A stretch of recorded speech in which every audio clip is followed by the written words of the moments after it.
Bonsoir, voici l'analyse technique du CAC 40 pour le 16 janvier en clôture.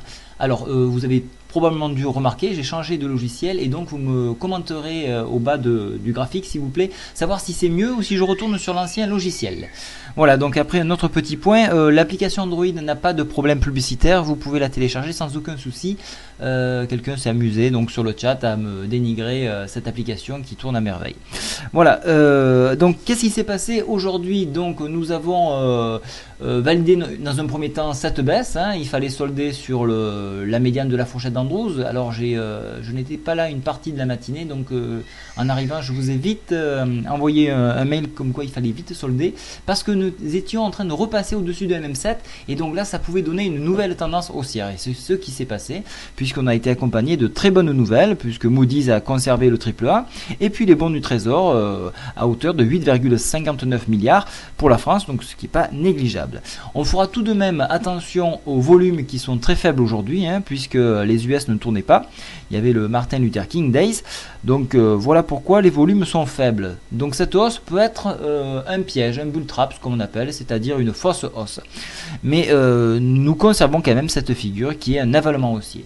Donc qui dit avalement haussier dit une poursuite et une continuité haussière, et donc dans l'idée on irait chercher les 3240 points, cette zone là qui est une résistance à exploiter.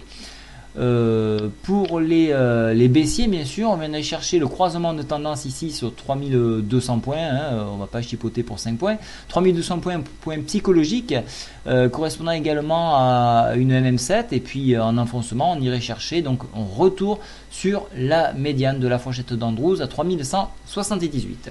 Alors, donc moi personnellement je vais jouer la hausse jusqu'à ce niveau là, puis après on verra un petit peu comment y attaquer cette résistance pour savoir s'il est bon de shorter ou pas.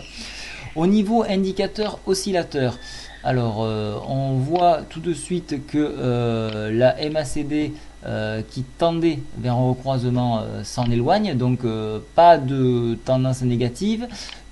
Exactement la même chose sur le stochastique, et lui qui était plus près, on pensait un croisement et donc viser une belle baisse, mais non, on s'en écarte.